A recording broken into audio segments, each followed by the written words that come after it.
guys, how you doing? It's your boy Priz, and it's been a minute since I've jumped on here and done a video, and to be honest, I wasn't sure whether to post this or not, or whether to talk about it, but had to update you and I need to talk about it, so here we are. I disappeared for a couple of weeks. My plan was to go and teach English in Vietnam. Now, to give you some backstory to this decision, I've been at home basically most of the year recovering from quite a severe mental breakdown. And without going into too much detail, the psychiatrist and clinical nurse from the NHS told me quit everything, just focus on your health, getting you the right sleep, eating, and going to the gym a couple of times a week.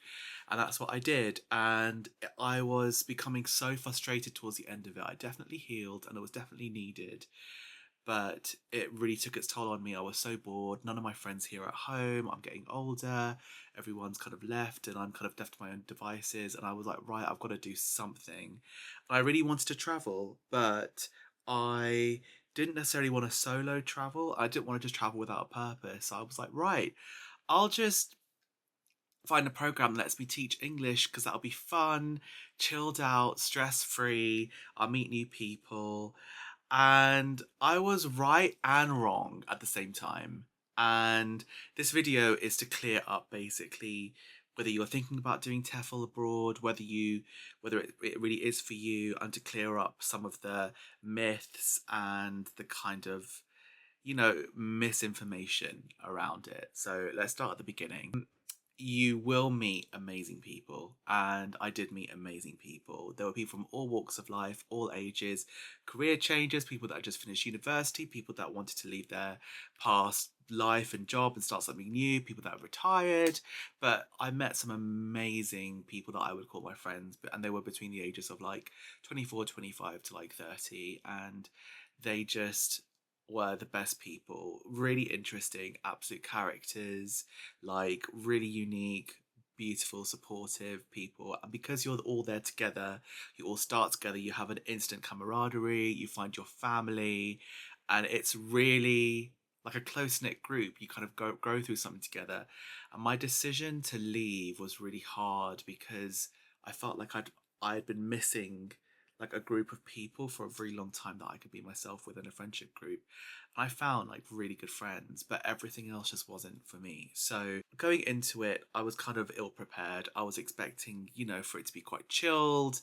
Vietnam also has this kind of conjures up this image of like the Far East, the Orient being kind of like lakes, rivers, loads of rice fields and mountains and countryside. We were in Ho Chi Minh City, which is one of the busiest and biggest cities in the world.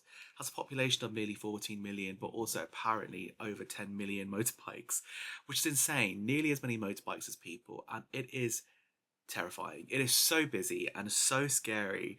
Crossing the road is a mission. There are little crosswalks, but people don't really follow them. There aren't really any like pelican lights. Like it's not that type of situation. And coming from a place where I was really nestled and very quiet in like the kind of like Essex countryside of my mum's home where I've been recovering, going straight into one of the busiest, most polluted cities in Asia probably wasn't the best thing. I felt incredibly overwhelmed emotionally and set my senses on top of this big life change. And that probably wasn't the best. My Airbnb was really near one of the main strips. It was really noisy 24/7. I hardly got much sleep. And that all contributed to my kind of feeling of like, what am I doing here? And this possibly just isn't the right decision for me. The next thing was I thought it'd be fairly chilled, that the course wouldn't be too hard, that I could kind of not just phone it through, but that even if I wasn't feeling my best, kind of just show up and kind of just be able to get through it. And that teaching English wouldn't be so hard because I'm an English speaker natively, and that especially when it's kids, you're just kind of conversing with them. Absolutely not. Doing a TEFL is a professional qualification, and it's also intense. It's academic. There is a lot of prep you need to do. There's assignments. There is a lot of practical exercises, and you have to be ready and willing to kind of turn up and give it your all. And on top of that, the classes there, started at 8, 9 a.m. and would go on till about like 5 p.m. normal. But then after that, you would have either observation, so you would follow a teacher that's already in Vietnam, and sometimes the schools would be up to an hour away. And because Ho Chi Minh is a really big city, you've got to get on a motorbike or a taxi and get there and pay for that yourself. And the observation can last between 1.5 to 2 hours. So people were starting at 8 in the morning and not getting back till after like 8 p.m. at night. And I was completely burnt out already from my situation, recovering from a mental health illness, and really just trying to find my place and my calm. And it just wasn't the right situation for me in terms of going in somewhere quite chilled. There have been a bit of a mix. Like, people have said, like, some of the teachers they met on observations are just there to chill and just phone in their lessons. But as someone who gives my all and can't help but like care, I feel like that does the kids a disservice. Like, the kids are there to learn, and the parents want them to learn really good English. So if you're going to turn up and just do half an ass job, probably not great. You do have to have a passion for English and teaching, and you have to have a passion for teaching kids. And the kids are all a range of ages, like from 5 to 17. That's a massive age range.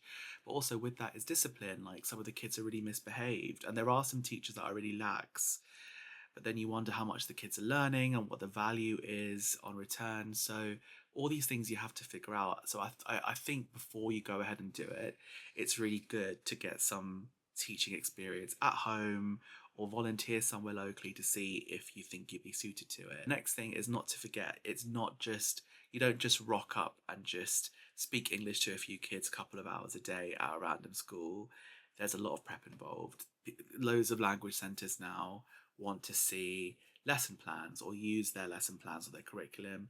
And then also there's lots of marking. So in reality, when you may only be teaching, 10, 15 hours of classes a week, basically double that and think there'll be a couple of hours a day at least of like lesson prep, marking, printing, resources, worksheets. Like, it's a commitment, and if you aren't really passionate about teaching or passionate about helping kids or the education system, there are other ways to travel and make money. Like, don't go and do that as a way to travel and make money.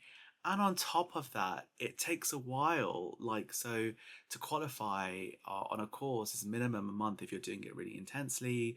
And then the job search can take another month.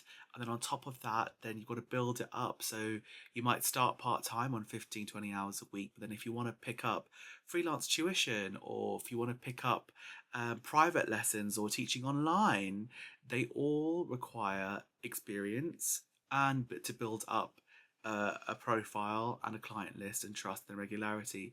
So you're really looking at like 6 months minimum before you start making any like decent money, and you've got to be in it for the long term. So my idea was like, I'll just do it for a couple of months. No, if it takes you minimum of 6 months to make any money, then you also think about the return on investment, where you've just spent money on a course, flights, accommodation. It's a big, it's a lot to kind of consider, and I think just doing it without much planning or understanding probably isn't the way, and that was my mistake. On the plus side, I think I met some of the best people I've ever met, which was really, really heartwarming. I also figured that I could do it on my own. I moved on my own when I was quite shaky and vulnerable in a place where I was not feeling 100% stable, and realized I can do it. And not only just do it, like, on the other side of stuff, I thrived. I thrive in chaos, considering what I've been through. So I was on the back of motorbike taxis, going to markets, picking up like groceries, like toiletries, hopping around the city, sightseeing in between. Like, I'm resilient, and I was really surprised at myself that I could do it. I could move across the world to a new city and make a home, and I was fine in the apartment that I was in. Like, I survived. I cleaned it. Had my routine. I got up and did stuff, but it just wasn't something that I was passionate about or cared about. And I think when you are recovering for something, or if you've been through depression or anxiety, everyone says find one thing that you care about, and I didn't care really about the course or what I was doing. It didn't really move me, and I feel like that's what I'm looking for my next step. So in some ways it helped in terms of giving some clarity, but also I just knew long term it wasn't me. And then not just that fact I wasn't interested in the subject matter, I couldn't see myself long term living in a big city in Vietnam. And then I heard other nice places, like places on the coast like Da Nang or Hoi An, or other places like that are quite kind of competitive because everyone wants to teach there. So you have to have a lot of experience and references to go teach there. And then the other only option is to be somewhere really rural. And I was thinking, when I'm already feeling quite isolated, I need to be around good people. Going somewhere rural by yourself to teach English in the middle of the country in Vietnam probably isn't the best goal for me right now. So there's a lot to think about, and it was a big decision and probably, a mistake on my behalf. But in life, there are no mistakes, only lessons learned. And I know now more for next time. But I am really kind of glad I did it. I will miss the people I met greatly because they're all wonderful people and also good people who want to spend their time teaching English. Like, everyone there wanted to be an English teacher and invest time and do that long term. And I think probably that attracts quite good people, as opposed to just like random backpackers just kind of like getting drunk every night and that kind of stuff. And the food was fabulous. Vietnamese food, hands down, I think some of the best in Asia. Well, I've not yet been to Japan and Korea, so I've heard really good things about those as well. But honestly, having like a lovely pho, a few times a week, and a bon cha or a banh mi just went down so well. I was so happy about all of that. Anyway, thank you guys for watching. I just wanted to kind of check in and give you my updates. I am not looking forward to the comments because I know like a lot of people be like, yeah, duh, you should really want to teach English. But in my mind, I was like, oh, it's not going to be that hard. It's everything in life is a struggle, is hard, especially when it comes to jobs and being paid for things. So you may as well make sure that you enjoy the journey and the big picture is kind of where you want to go. Otherwise, you might end up thinking like, I spent more time and money down a path that's not necessarily going to take me where I want to go.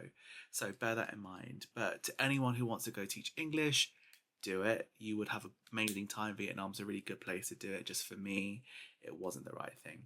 Anyway, guys, thank you for watching, and I hope to catch you later. Let me know what other videos you want me to make. I'll hopefully be a bit more active on here now, back in the UK for a little bit before I figure out my next steps. But until then, ta-ta for now. Mwah.